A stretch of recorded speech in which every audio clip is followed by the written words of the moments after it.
Okay, possibly the last pregnancy update of this pregnancy. We are 39 weeks and 2 days, and we are feeling it. Brady was born at 38 weeks and 5 days, so we are already past him.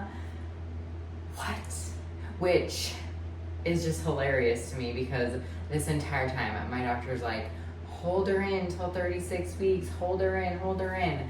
Girlfriend, we are in there nice and cozy and tight. So I'm not sure when she'll be coming, not sure how we're feeling. Biggest symptoms right now. I have had some serious hip issues. Like it radiates all the way down and I'm like wobbling. But here's where we're at.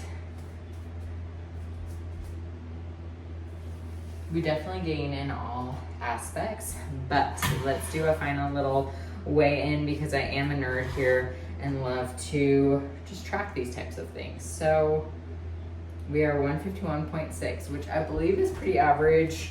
Actually, the last few weeks I haven't really gained much more. So we have tried all the things too. We are bouncing on the ball. We have tried spicy food. We have tried curb walking. We have tried stair walking. We have tried dates, raspberry leaf tea. We've tried all of the things, but I think she's just gonna come when she wants to come. Maybe this is because she is a girl, just testing me in my ways. So here's where we're at, fam. I will keep you posted. I plan on doing a full like delivery vlog as much as I possibly can. I've already told Brandon, I'm like, you need to help me with that because I'm not sure. I'm just not a pro at this by any means. So we're gonna try our best. But today we plan to grocery shop, laundry, meal prep, and really just like deep clean the house because I'm like, she could come any minute and I want this place to be spotless. I feel like I've cleaned so many times and it just gets re-dirty and she's still not here. So I'm like, what the heck? But that's the plan, team. Here's where we're at. 38 weeks or 39 weeks and 2 days. I'll keep you posted. Also, I did want to tell you guys because I keep getting this question of like, what are you doing? Like, you know, I feel like you haven't gained very much. First off, I gain everywhere, like definitely down here, my legs, obviously the belly, my arms and shoulders. But I am still currently resistance training as often as I can. Just 30 minutes, minimal equipment inside our Team BGF app. I'm working my absolute best to hit 150 grams of protein. Right now, I do have like a meat aversion. Once again, it's back. So I'm kind of like, it's not my favorite. Unless it's like made a specific way. You know, of course, Chipotle chicken is totally fine. You guys know I'm a Chick-fil-A girly, so that's totally fine. It's just like when I cook it, I feel like.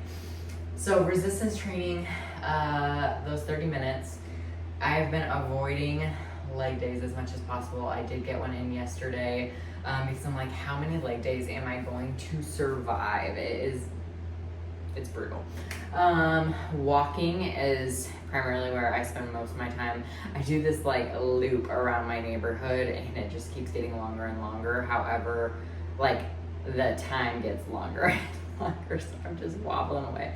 But I'm determined to keep that loop going. So I've been doing that. It's about just over 2.5 miles. So I love doing that. And that's what feels best for my body. And I just kind of like keep it moving. I'm trying to keep it as intentional as possible, as quickly as possible, but I'm just kind of moving there. Yeah, so 150 grams of protein. Calories are kind of across the board. Like some days I feel really, really hungry. Some days I don't. So I'm giving myself like love, patience, grace on the calorie mark. And then just because I also tell my pregnancy clients with that, like we don't want to restrict, we don't want to force, especially within pregnancy. So we just want to do our absolute best. And then what else? Those are the biggest things that I've been doing. So I'll keep you posted.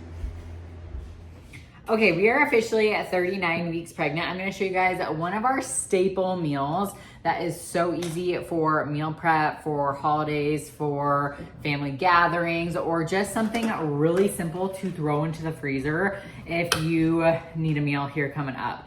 This one's really easy also to kind of like pre-batch and make a bunch of it and then keep it in the freezer. You could like make a batch of it for this week, make a batch of it for next week, whatever you need. But we are doing it to make it nice and simple for when baby girl decides to arrive. I've got special guests here. So Brandon and Brady, the whole family's here besides baby girl. Hi. And so he's gonna help us make it. But we're not officially cooking this fully, at least. We have to cook part of it. We're not officially cooking it fully because we're just gonna throw this in the freezer for one of these weeks coming up when we're like, okay, life is crazy, life is hectic, so we just need some simple meals. So I'm gonna show you guys how to make a enchilada casserole. That is just so good. Like Brandon was like, yes. We also made this when we were expecting Brady. Do you remember that? I do. So that is hence why, like, if you want to do it in the freezer for a freezer meal, grab one of these bad boys. Or if you're currently like gonna eat it today, you could just do it in a normal baking pan, right? So this is what we need. You're also going to need chicken or beef. You're gonna need chicken or beef, totally up to you. That's also another reason why I love this recipe is because it's completely customizable. We've made it so many different ways. I personally prefer my enchiladas with chicken. So we're gonna do chicken, some taco seasoning, and again, you can use whatever type of chicken you want. Like if you wanna cook your chicken, put it in a crock pot, rotisserie chicken, like this is just making it so dang easy.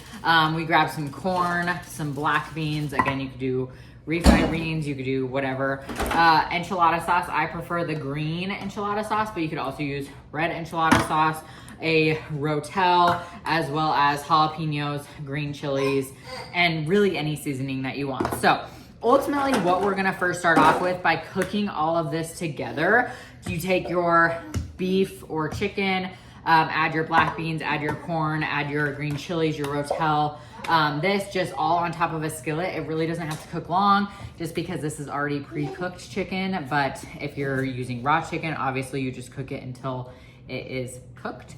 And then I'll show you guys the next steps after that. So let's dive into it. Okay, so this is ultimately what it looks like as it's cooking. Because of our chicken and everything already being cooked, you really don't have to cook it super long. I just like to cook it to like put all the flavors together, add that taco seasoning in.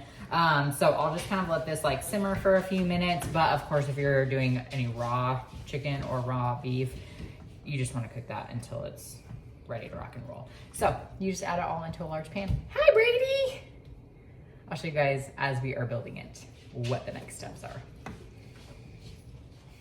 Okay, so while that is cooking, and yes, you may hear some bluey jams in the background because of mom life, but we are going to make the layers of this. So we use just corn tortillas. These ones are locally made, which we love, but you can use whatever type of ones you want. And then you're ultimately just going to line the bottom of your pan. So yes, they will crisscross. We want that because we're making technically like a casserole dish. So I do about 6 tortillas at the very bottom, like this. Oh, you guys get the picture there without me having to pick it up. And then what we're gonna do is start building. So then I typically use the meat source. We'll bring this over here and just do like a few big scoops to line up the bottom. We're making multiple layers. So you don't want it like too thick, but you don't want it too thin. So kind of just evenly spread it across. Drain some of that. I'm using like one of the spoons with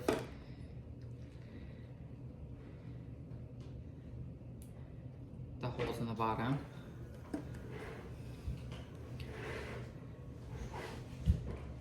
Okay, that is super smoky, I just realized.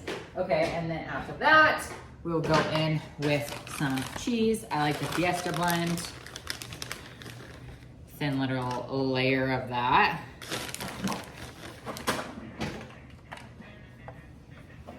And then literally we're just gonna pour some of the enchilada sauce right on top of that. So just, and then repeat.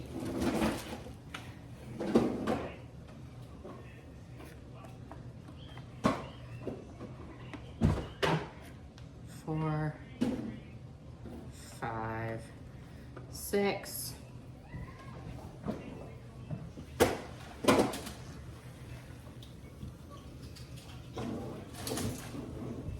Usually makes like 2 big layers based on how much you do. And the macros for this are fantastic. Literally, you honestly can't beat them because it's just packed with protein, some carbs. It's a good balanced meal with some fats in there. And then we always like to top ours with some guac or reduced fat plain Greek yogurt. We always use that. Actually, I'm going to just do 2 layers, yes. The plain Greek yogurt is a great sour cream substitute if you want even higher protein rather than using sour cream. Honestly, you can't even tell the difference there. Okay, so yeah, that was going to be 2 big layers. Turn that off. Cheese.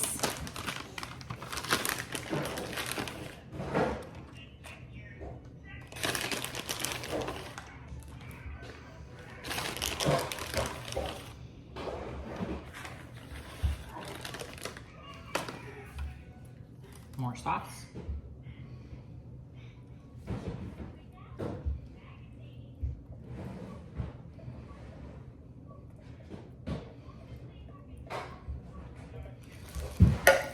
And then final layer of tortillas.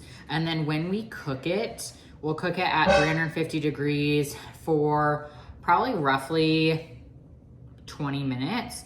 20 to 25 minutes based on like how it looks for you guys. And then we always top a little bit of extra cheese on that when it's pretty much ready to serve. There it is. And then we will add this to it once it's all cooled off, pop it in the freezer, and quick, simple, easy, high protein, freezer friendly meals. There.